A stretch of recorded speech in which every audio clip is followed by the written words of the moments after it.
Good morning friend. Sociology with Dhruv Dikshit channel में मैं ध्रुव कुमार दीक्षित आज आपके साथ में शैक्षणिक गुणवत्ता पे चर्चा करूंगा। आज जबलपुर पत्रिका समाचार पत्र पढ़ रहा हूं। इसमें NIRF ranking, national institutional ranking framework, इसने यूनिवर्सिटीज कॉलेजेस की रैंकिंग दी है। हर साल देती है, इस बार भी दी है। और भारत के टॉप 10 संस्थान चुने हैं इसने। इसमें 8 IIT, 2 NIT है। इनके अलग अलग रैंकिंग के आधार था जिसपे ये हर साल करती है। ओवरऑल कैटेगरी में निकाला जाता है, मूल्यांकन करते हैं सभी IITs और कॉलेजेस का। इस बार IIT मद्रास को सर्वश्रेष्ठ संस्थान का दर्जा मिला और दिल्ली के मिरांडा हाउस को सर्वश्रेष्ठ कॉलेज, उम्दा कॉलेज का स्थान मिला। अब इसमें जो 10 संस्थान इन्होंने टॉप 10 की रैंकिंग बनाई है, उसमें आप देखिए 8 IIT हैं और 2 NIT हैं। केंद्रीय शिक्षा मंत्री धर्मेंद्र प्रधान जी ने गुरुवार को ये रैंकिंग, उच्च शैक्षणिक संस्थान 2021 की रैंकिंग जारी की है। पिछले साल की जो बेस्ट यूनिवर्सिटी कैटेगरी थी, उसी में IISc बेंगलुरु इस साल भी पहले नंबर पे है। जवाहरलाल नेहरू यूनिवर्सिटी दिल्ली दूसरे नंबर पे है। बनारस हिंदू यूनिवर्सिटी तीसरे नंबर पे है। ये अलग अलग कैटेगरी थी। इंजीनियरिंग कॉलेजों में IIT मद्रास फर्स्ट है, IIT दिल्ली दूसरे नंबर पे है, IIT बॉम्बे तीसरे नंबर पे, IIT खड़गपुर पांचवें और IIT कानपुर चौथे नंबर पे। ऐसे अलग अलग रैंकिंग है। 2016 से रैंकिंग चल रही है और हम देख रहे हैं किसमें आ रहे हैं। कॉलेजों की रैंकिंग अगर महाविद्यालयों में देखें, दिल्ली का मिरांडा हाउस नंबर 1 पे है। दिल्ली का ही lady Shri Ram college second, Loyola college Chennai तीसरे नंबर पे है। कलकत्ता का सेंट जेवियर कॉलेज चौथे नंबर पे है। हावड़ा का रामकृष्ण मिशन विद्या मंदिर सेकंड 5वें नंबर पे है। ये कुछ रैंकिंग है इन्होंने यहाँ कॉलेजों की दी है।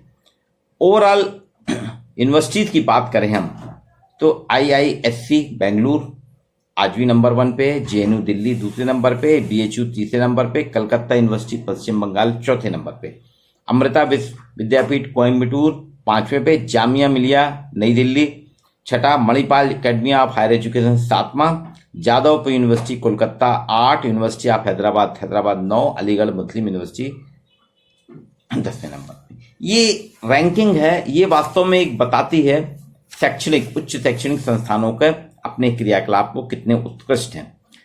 लेकिन वहीं दिल्ली IIT की अर्थशास्त्र की प्रोफेसर रीतिका खेड़ा, इन्होंने कुछ सवाल भी उठाए हैं।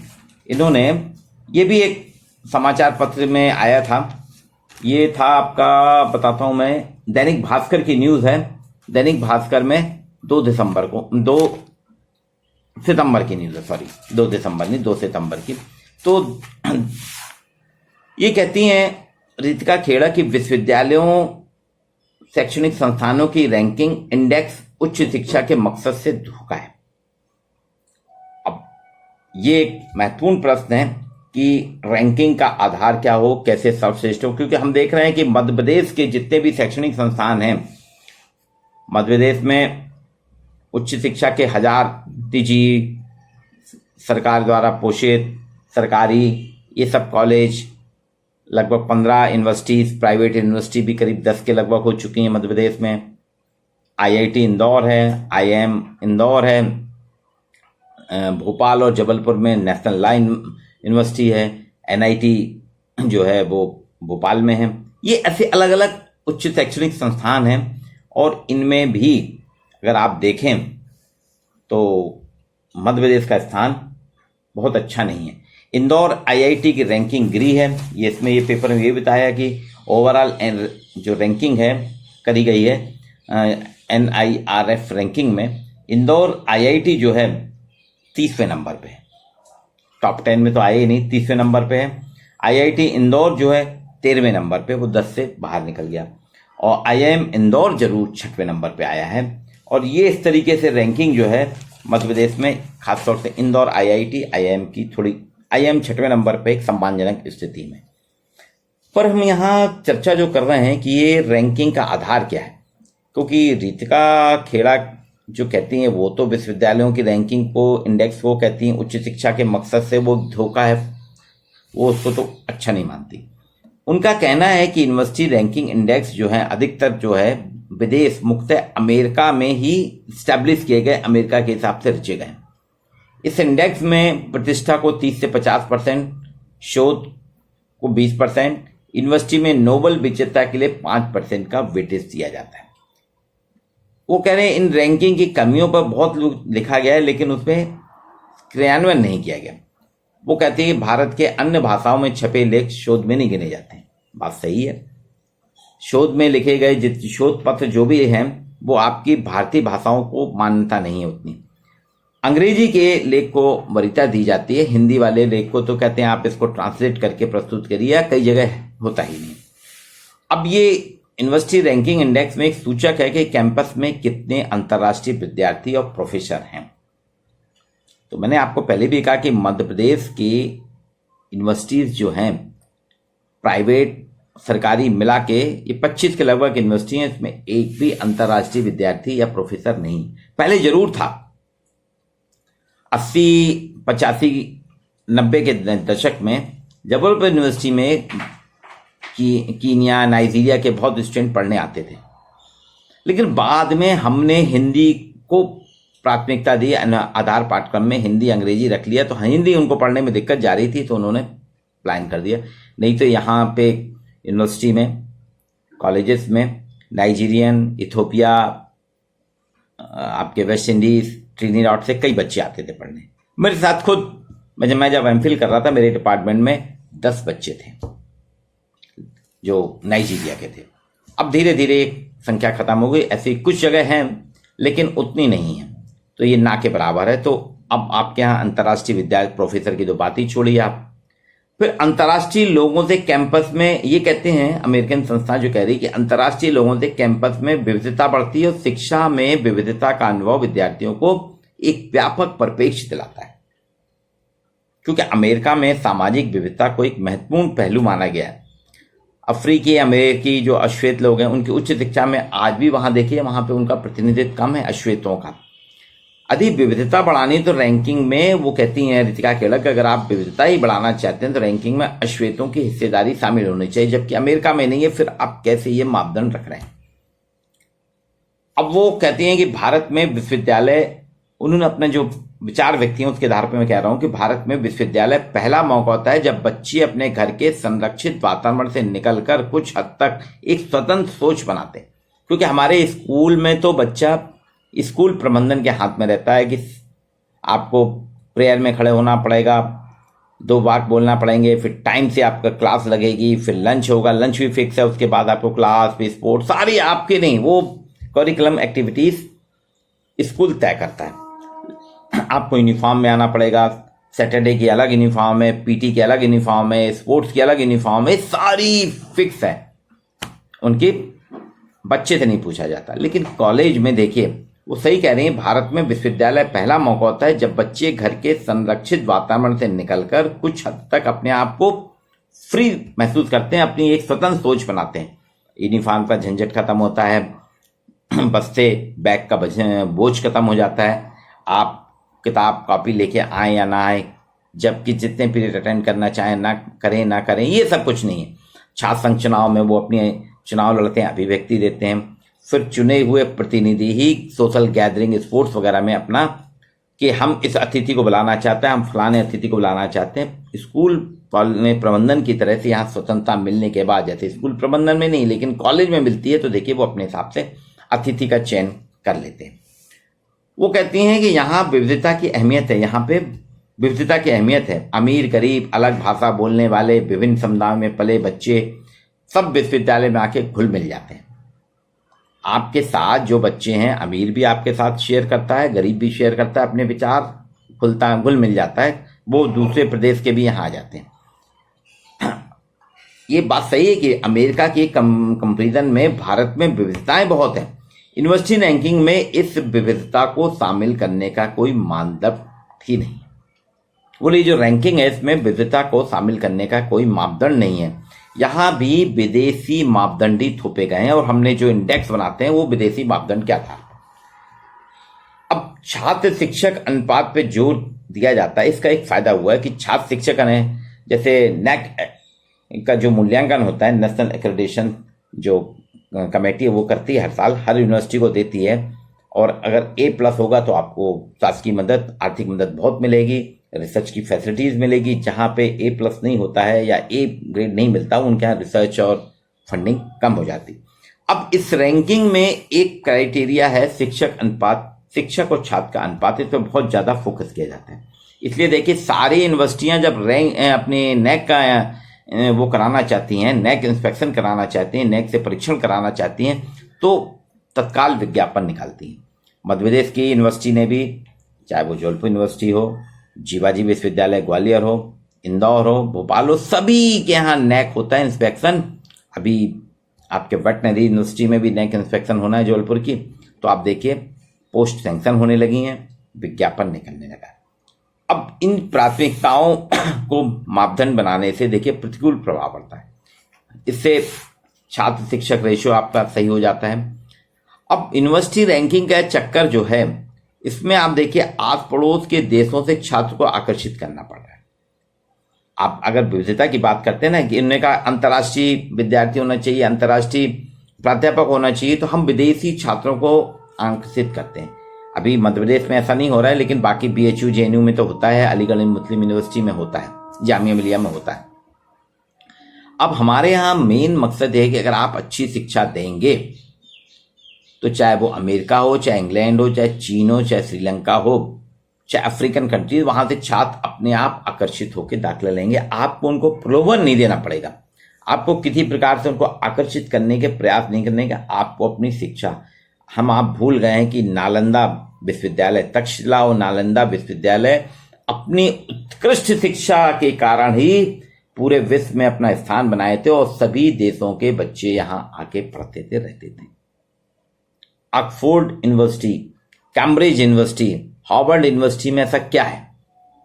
वो कोई सुविधाएं नहीं देते। उनके यहाँ की बहुत तगड़ी फीस लगती है, शिक्षण शुल्क जो है बहुत ज्यादा है, आम व्यक्ति के बस में अफोर्ड करने लायक नहीं। लेकिन क्वालिटी वहां बहुत अच्छी है। उस क्वालिटी के कारण, क्वालिटी एजुकेशन के कारण ही हार्वर्ड, कैम्ब्रिज और ऑक्सफोर्ड में बाहर के देश विदेश के सारे बच्चे वहां जाते हैं दाखिला कि मेरा हो जाए, और उसको उनको फायदा भी मिलता है। मध्य प्रदेश कह लें या देश के अन्य प्रांत कह लें, यहाँ पे जो यूनिवर्सिटी अच्छी होती है, आप देखें आसपास के गांव के और शहरों के बच्चे वहां एडमिशन लेने आ जाते हैं, वहां प्रवेश लेते हैं। इसलिए जाते हैं क्योंकि वहां अच्छी शिक्षा मिलेगी। जबलपुर यूनिवर्सिटी में, जबलपुर शहर में एग्रीकल्चर यूनिवर्सिटी में इसलिए आते हैं कि एग्रीकल्चर यूनिवर्सिटी में अच्छी शिक्षा मिलती है। वेटनरी यूनिवर्सिटी इकलौती है, इसलिए बच्चे अधिकतर आते हैं। नेशनल लॉ यूनिवर्सिटी में आ रहे हैं, IIM में आ रहे हैं, IITs में आ रहे हैं, IIIT में आते हैं। रानी दुर्गावती विश्वविद्यालय में भी बाहर के लोग आते हैं, क्योंकि आसपास के डिंडोरी, मंडला, बालाघाट, नरसिंहपुर, ये जो क्षेत्र हैं शहडोल, यहाँ पे उच्च शिक्षा की उतनी सुविधा नहीं है, इसलिए सब रानी दुर्गावती विश्वविद्यालय में आते हैं। और देखिए यहाँ के हॉस्टल हमेशा भरे रहते हैं। अब डिजाइनिंग की बात अगर हम करते हैं, देखिए कुछ संस्थानों की बात करता हूं, जैसे BHU में सब जगह ऑल इंडिया से जाते हैं बच्चे एडमिशन लेने, वो भी सेंट्रल यूनिवर्सिटी है। वहीं अमरकंटक भी में इंदिरा गांधी जनजातीय विश्वविद्यालय भी सेंट्रल यूनिवर्सिटी है। सागर भी मध्य प्रदेश में सेंट्रल यूनिवर्सिटी है। लेकिन सागर और अमरकंटक की तुलना में BHU को प्राथमिकता पहले मिलती है, दिल्ली में JNU को प्राथमिकता मिलती है। तो ये अपनी उच्च शिक्षण संस्थान हैं, ये जो उच्च शिक्षण संस्थान अपनी क्वालिटी एजुकेशन के कारण आज भी अपनी साख बनाए हुए। जैसे अहमदाबाद का नेशनल इंस्टीट्यूट ऑफ डिजाइनिंग के क्षेत्र में काम करने वाले जितने भी बच्चे हैं, आंख बंद करके अहमदाबाद के नेशनल इंस्टीट्यूट में जाते हैं। ऐसे ललित कला के लिए महाराजा साईजीराव विश्वविद्यालय बड़ौदा फेमस है। अर्थशास्त्र के लिए दिल्ली के JNU है, दिल्ली स्कूल ऑफ इकोनॉमिक्स है, कलकत्ता के कॉलेज हैं, ये वहां आकर्षित करते हैं, वहां जाते हैं। लॉ यूनिवर्सिटीज के लिए आप देखेंगे जबलपुर है, भोपाल है, जोधपुर है, दिल्ली है, बेंगलोर है, ये सब है। IIM में आपने देखा होगा, अहमदाबाद के IIM को आज भी प्राथमिकता मिलती है, बेंगलोर के IIM को आज भी प्राथमिकता मिलती है। इंदौर IIM की रैंकिंग पीछे, लेकिन अब वो 6वें नंबर पे आया है। अब दूसरी चीज है रैंकिंग में क्या है, एक शोध और बौद्धिक खोज भी है। अब ये देखा जाता है कि कितने प्राध्यापकों ने कितनी शोध की है, कितने लेख प्रकाशित किए हैं, और इन लेखों को अन्य लोगों ने अपने लेखों में कितना रेफर किया है। जैसे मेरा एक आर्टिकल है, उसको आपने कहीं कोट किया है, ये रेफर करना है। इसके प्रति अवधारणा है कि आपकी रिसर्च को औरों ने पढ़ा है और उससे समझ बढ़ाने का काम विकसित हुआ है। अब ये जो है शोध वाला मापदंड है, बौद्धिक खोज है, इसमें भी क्या हुआ है कि आप देखिए प्रकाशन जो है प्राध्यापकों का इसके आधार पर आकलन करते हैं, साइटेशन के आधार पे, और पदोन्नति भी इसी पे निर्भर करती है। इसलिए हर शिक्षक पे, हर छात्र पे आजकल पीएचडी में तो 2 आपको पेपर देने ही हैं, एक प्रकाशन का जो है दबाव बना रहता है, और वो इतना ज़्यादा दबाव बन जाता है कि फर्जी जर्नल का भी धंधा शुरू हो गया। आज हर शहर में एक कंप्यूटर लैपटॉप रख के लोग अपने जर्नल निकालने लगे हैं, रजिस्ट्रेशन करा लिए हैं और देने लगे। कुछ जगह तो ये हो रहा है कि कॉन्फ्रेंस पेपर की भी गिनती की जाती है, कॉन्फ्रेंस में प्रस्तुतकर्ताओं की संख्या में भी आप देखिए बहुत बढ़ोतरी हो गई है। अब वो मापदंड जो है, स्तर उसका गिर रहा है, उसका भी मूल कारण यह है कि आपने अपने यहाँ से शैक्षणिक संस्थानों से इतने उत्कर्ष, जैसे सभी विश्वविद्यालयों को अपना जर्नल निकालना चाहिए, उसने उस पर ज़्यादा फोकस नहीं दिया, तो ये फर्जी जर्नल चलने लगे। मैं नाम नहीं ले रहा हूँ, बहुत से आपके शहर में भी चलते होंगे, आपके वो कहते हैं हर महीने आजकल वेबिनार होने में तो उन्हें सैकड़ों वेबिनार करा दिया, और वेबिनार के माध्यम से जो पेपर आए बोले आप दे दीजिए, फिर उसको एक वॉल्यूम निकाल देते हैं। हर साल निकलता है, जबलपुर से भी निकलता है, रीवा से भी निकलते हैं, भोपाल से भी जर्नल निकलते हैं, इंदौर से भी निकलते हैं। लेकिन जब रैंकिंग होती है तो आप छपा तो लेते हैं पेपर, लेकिन आपको जानकारी नहीं होती। जब रैंकिंग होती है तो आपका पेपर नीचे रख दिया जाए। फिर ये होता है कि भाई चलिए 10 कैंडिडेट हैं, 10 कैंडिडेट के हैं, तो इनको कुछ तो वेटेज दिया जाए, कुछ तो काम कराएं। तो ये जो है एक मानदंड आपको नीचे ले जाता है। अब यूनिवर्सिटी रैंकिंग, इसीलिए रितिका खेड़ा कह रही एक धोखा है। वो कहते हैं आम जनता उच्च शिक्षा पाने के इच्छुकों का बहुत ज़्यादा इससे फायदा नहीं हो रहा रैंकिंग से। आपको पीएचयू को तीसरे नंबर पे है, जेएनयू दूसरे नंबर है, आईआईएफसी बेंगलोर फर्स्ट नंबर पे है, आईआईटी मद्रास पहले नंबर। उससे क्या, वो तो आपके फिक्स है ना स्थान, आपकी 120 सीट फिक्स है, वो पूरी भरना ही है, नेशनल उससे भरना है। उस रैंकिंग में ये नहीं कि बिना उसके आकर्षित होके आ रहे हैं, वो तो फिक्स है। इसलिए वो कहती हैं कि शिक्षा पाने के इच्छुकों को इससे कोई विशेष फायदा नहीं होता। हर साल रैंकिंग पे कॉलेज जो है ना अपनी रैंकिंग केंद्रित विज्ञापन बहुत खर्च करते हैं। अगर आपको ए ग्रेड मिल गया, मैंने देखा बहुत से प्राइवेट कॉलेज जबलपुर में हैं जिन्होंने नेक से A+ का दर्जा लिया है। भोपाल में भी हैं, इंदौर में भी हैं, रीवा में भी, इलाहाबाद में भी, दिल्ली में भी, कई जगह हैं प्राइवेट कॉलेज। कुछ ने तो अपने इंफ्रास्ट्रक्चर सुधारा है, लेकिन अभी 2 साल के कोरोना पीरियड में कईयों ने अपने स्टाफ को ही अलग कर दिया, सैलरी कम कर दी। लेकिन जब वो विज्ञापन देते हैं A+ A to Z college NAAC से A+, और वो रैंकिंग में लोग आकर्षित हो जाते हैं, लेकिन वहां पे इंफ्रास्ट्रक्चर कुछ नहीं रहता। अर्थात रैंकिंग इंडेक्स में मानव शिक्षा की गुणवत्ता से ज्यादा महत्वपूर्ण वो विश्वविद्यालय और महाविद्यालय की रैंक हो गई। आज कॉलेज जो है अपनी गुणवत्ता, क्वालिटी ऑफ एजुकेशन के लिए नहीं जाना जा रहा है, बल्कि रैंकिंग नैक से मिलने वाले ग्रेडेशन के लिए जाना जाता है। जबलपुर में महाकौशल कॉलेज है, ये बहुत पुराना है, 150 साल पुराना कॉलेज है। पहले रॉबर्टसन कहलाता था, आजकल महाकौशल कॉलेज था। इसको नेक्स्ट से अच्छा ग्रेड नहीं मिला, लेकिन यहाँ अच्छे प्राध्यापक हैं, पढ़ाई अच्छी होती है, पर वही बात होती ना, नेक्स्ट से ग्रेड नहीं मिला। अब कई जगह ऐसा है, कई यूनिवर्सिटीज जो हैं उनको ग्रेड मिल जाता है, कहीं ग्रेड नहीं मिलता। तो ग्रेड मिलना ना मिलने से आपकी क्वालिटी एजुकेशन पे इस पर ज़्यादा जोर नहीं दिया जा रहा, आपकी अन्य सुविधाओं पे दिया जा रहा। इसलिए वो कहती हैं नितिका खेड़ा कि दुनिया के बारे में सीखने का मौका, विचारों की दुनिया में खोज, नए हुनर सीखने का अवसर, नए नए इन्वेंशन करना विश्वविद्यालय की प्राथमिकता होना चाहिए। उच्च शिक्षा सामाजिक आर्थिक गतिशीलता के लिए अहम है, और इन उद्देश्यों को नाप तोल कर ही एक इंडेक्स सामने लाने की कोशिश करना उच्च शिक्षा का जो है महत्वपूर्ण पायदान है। लेकिन ये वास्तव में एक धोखा है।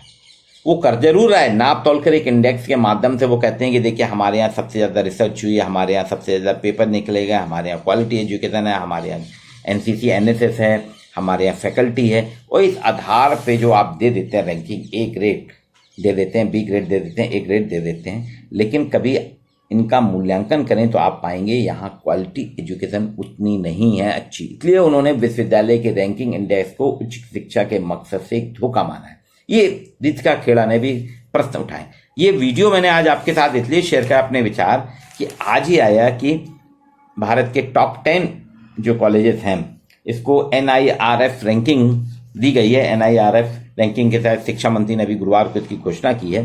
10 टॉप कॉलेजों की, 10 टॉप उच्च शिक्षा संस्थानों की, 10 टॉप यूनिवर्सिटीज की। तो उसके आधार पर, और वहीं मैं ये भी पढ़ रहा था कि रितिका खेड़ा ने इससे प्रश्न भी करें, तो इस पे भी हमें थोड़ा विचार करना चाहिए कि वास्तव में रैंकिंग का मापदंड क्या है, रैंकिंग से क्या वास्तव में आपकी क्वालिटी एजुकेशन में सुधार आ रहा है। क्योंकि कुछ प्रश्न तो उनके वास्तव में विचारणीय हैं कि हम आप अपने शहर में उन कॉलेजों में जिनकी रैंकिंग अच्छी है उनकी क्वालिटी एजुकेशन देखें तो क्या होगी, प्लेसमेंट कराने में कितनी सफल हो रही हैं वो संस्थानें जो कि उच्च रैंकिंग वाली हैं, A ग्रेड है, A+ है। अगर आप वहाँ की देखें कि वहाँ से शिक्षित डिग्री लेने के बाद, उपाधि लेने के बाद अगर छात्र को तत्काल नौकरी मिल जाती है, कहीं किसी संस्थान में एसोसिएट हो जाता है, किसी संस्थान में संलग्न हो जाता है, या अपनी इनोवेशन के आधार पे अपना एक कोई संस्थान, अपना एक व्यवसाय स्थापित कर लेता है, तो हम तो मानेंगे शिक्षा उसके लिए एक आधार बनी है, उसके परिवार के स्टेबिलिटी के लिए, परिवार को आर्थिक संबल प्रदान कर रही है, परिवार को स्थायित्व प्रदान कर रही है। लेकिन आप देखेंगे ये चीज़ नहीं। आज 10 सितंबर है, आज मैं ये वीडियो बना रहा हूँ, आज है आत्महत्या रोकथाम दिवस। और आत्महत्या रोकथाम दिवस में आप देख रहे हैं कि हर जो इंडेक्स आए हैं कि हर 55 सेकंड में एक छात्र जो है, स्नातक छात्र आत्महत्या की ओर कदम बढ़ाता है। हर 40 सेकंड में एक आत्महत्या हो रही है। भारत में आत्महत्या की दर बढ़ रही है। चेन्नई नंबर 1 है आत्महत्या पे। ये कुछ इंडेक्स हैं। जबलपुर का भी 5वां नंबर है। आसनसोल, जबलपुर, ये सारे शहर, कोल्लम केरल का, ये आत्महत्या की बढ़ती दर में गिने जाते हैं। तो विश्वविद्यालयों का, अगर विश्वविद्यालयीन शिक्षा अपने छात्रों पे वो एक ऐसा रोल मॉडल नहीं बना पा रही है कि एक असफलता से विद्यार्थी अपना जीवन समाप्त कर लेता है। अगर एक असफलता व्यक्ति के जीवन को रोक नहीं पा रही है, उसकी जिंदगी अपनी दांव में लगा देता है एक असफलता आने में, तो फिर वो शिक्षा किस काम की। इसलिए शैक्षणिक जो सर्वश्रेष्ठ संस्थान हैं, उम्दा कॉलेज हैं, तो इनके साथ साथ अन्य कॉलेजों को भी अपने इंफ्रास्ट्रक्चर को बदलना चाहिए। अपने यहाँ सबसे पहले क्वालिटी एजुकेशन पे हमें ध्यान देना होगा। जब तक हम क्वालिटी एजुकेशन नहीं देंगे, क्योंकि नालंदा, तक्षशिला, शांति निकेतन, ये वो विश्वविद्यालय हैं, JNU भी है, BHU भी है, दिल्ली यूनिवर्सिटीज के कई कॉलेजेस हैं।